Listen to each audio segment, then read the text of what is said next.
I'm Jane Messinio Lindquist, and this is a Puppy Culture Potluck podcast.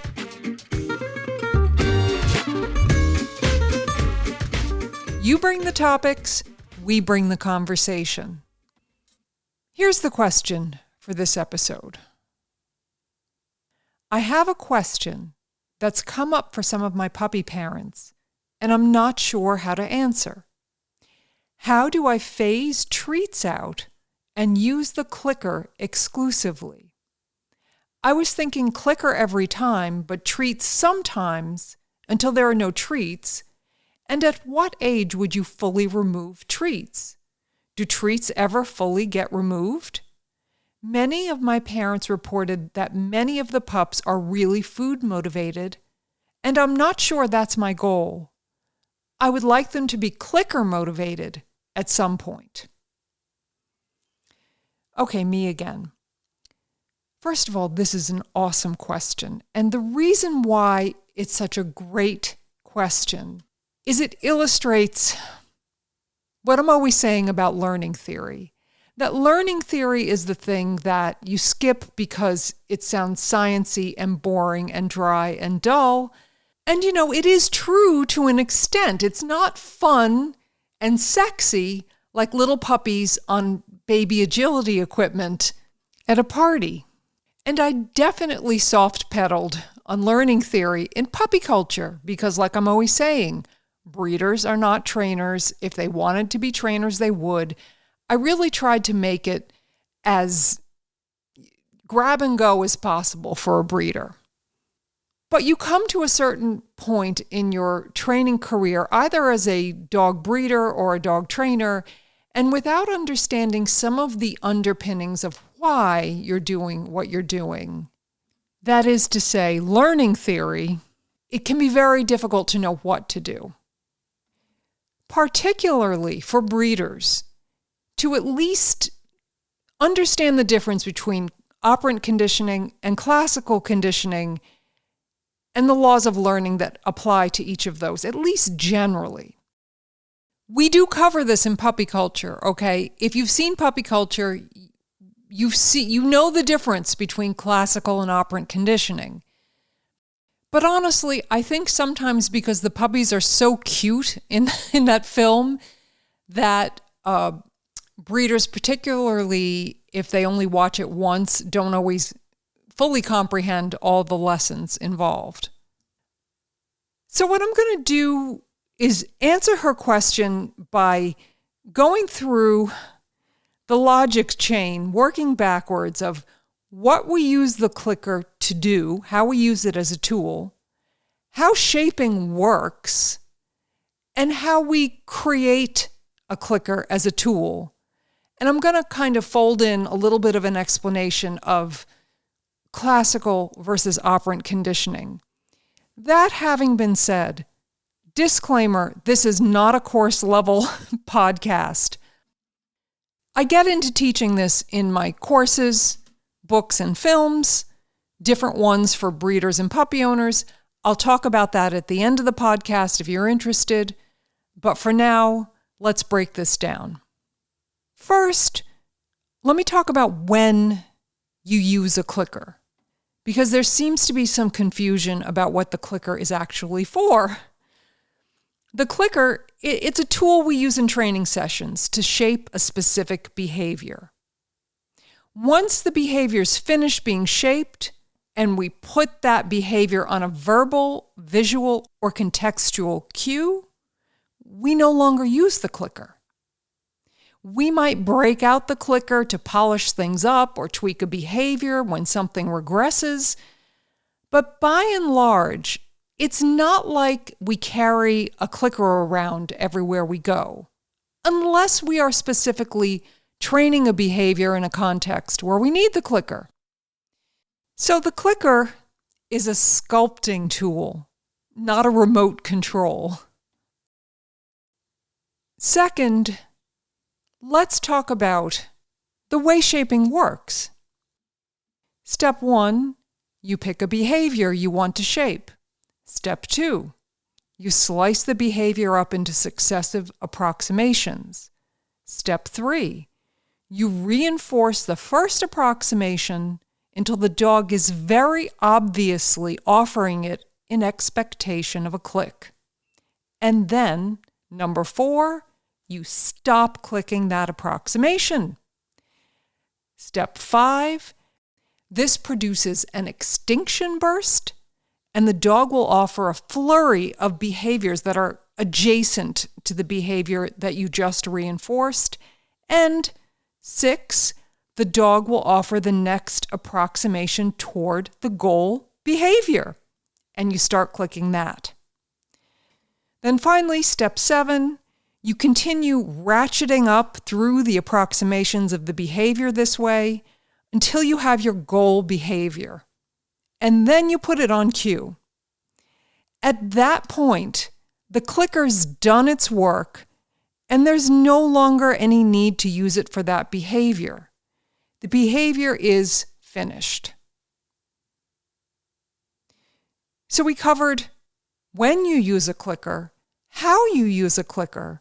Now let's talk about what a clicker is. A clicker is what we call a conditioned reinforcer, meaning to say you pair the clicker with food, and if you do that enough times, the puppy or dog will have a physical response to the sound of the clicker that is the same as his response to food. His parasympathetic nervous system kicks in, he'll start salivating, his digestive system will engage and get ready to receive treats. And this is the most key thing for you to wrap your head around. This is an involuntary and or reflexive response. The puppy does not think to himself, oh, I like the sound of that clicker, I think I'll drool. It just happens, whether the puppy wants to or not. The puppy could not stop if he wanted to. It's what we call a classically conditioned response. This is Pavlov's dog. If you recall, Pavlov rang the bell, gave the dog food, rang the bell, gave the dog food. Eventually, when Pavlov rang the bell, the dog salivated as if food were present, even if food were never presented.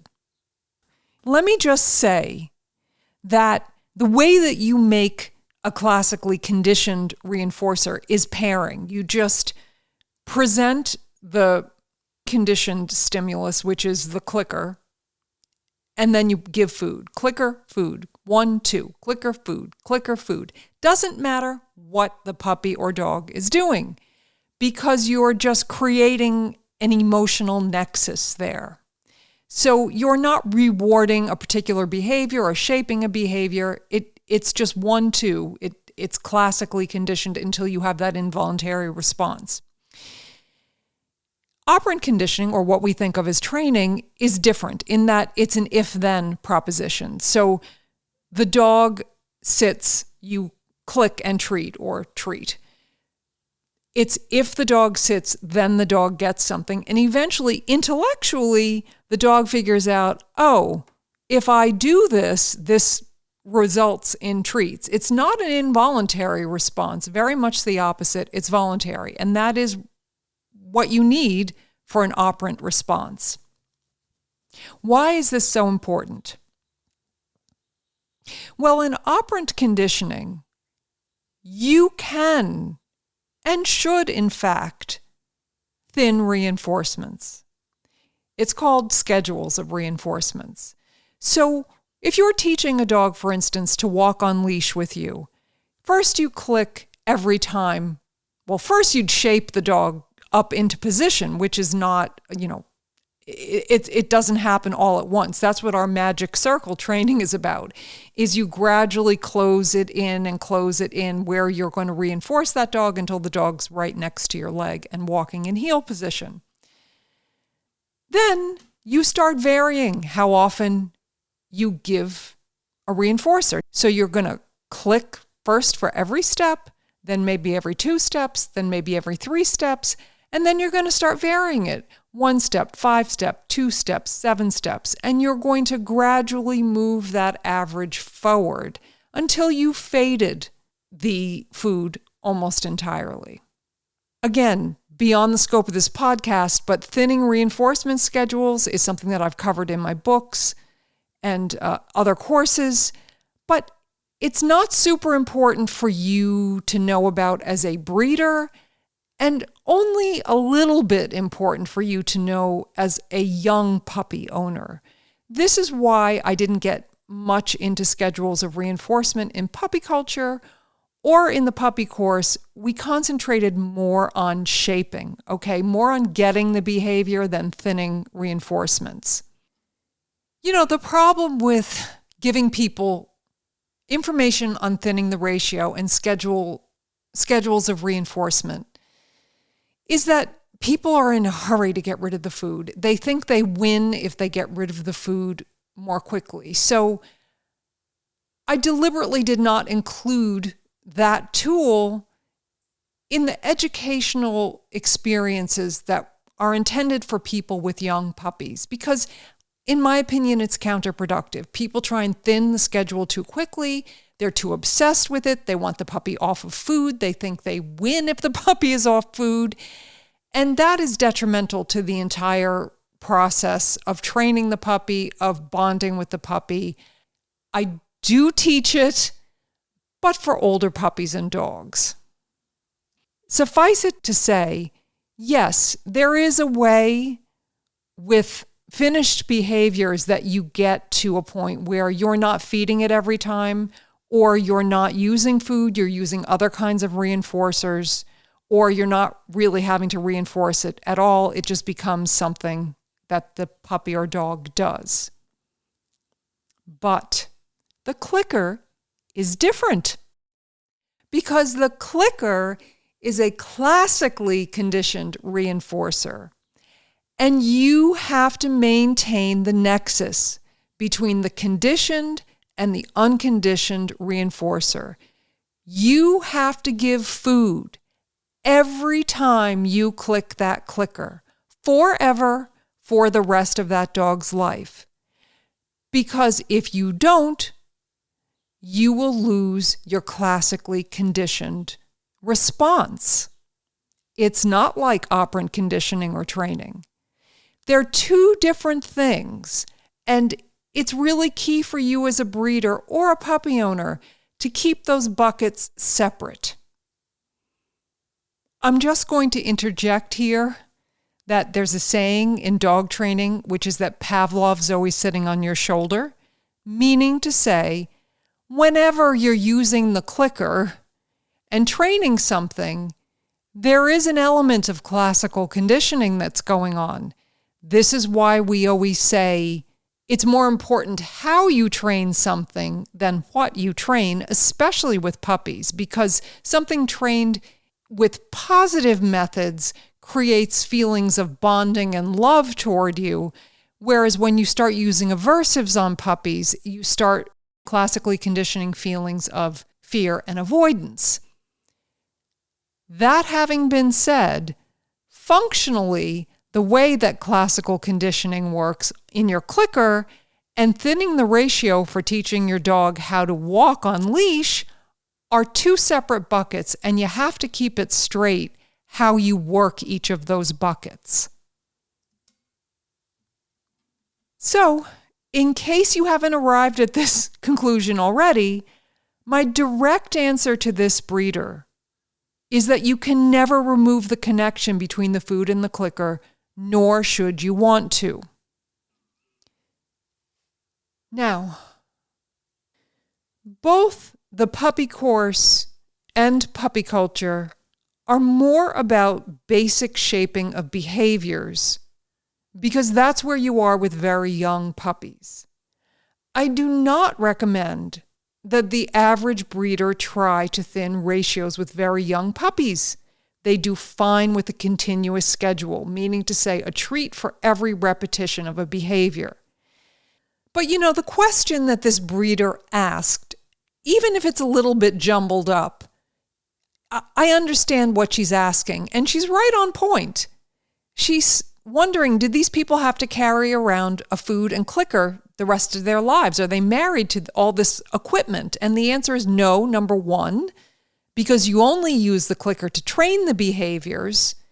And once they're trained, you don't need the clicker anymore. Number two, there is thinning the ratio, and that is the next step. Okay, that covers the breeder's question. Now I'm going to talk about the resources I have available to help you with these topics. So we have a bundle for puppy owners called Essentials, and that covers from the first time you power up the clicker through to thinning the ratio, through to taking those behaviors, because she didn't mention this, but this is a thing, taking those behaviors where you've already thinned the ratio, you got a finished behavior, it's on cue, and now you got to take it out in public. That's a whole other leveling up of how do you get this dog to do this. You can see that bundle and what it includes on puppyculture.com. It's the essentials for puppy owners. Breeders, always, we want you to start with puppy culture because that's the root of everything. But if you want the next steps, you need a copy of When Pigs Fly, my dog training book.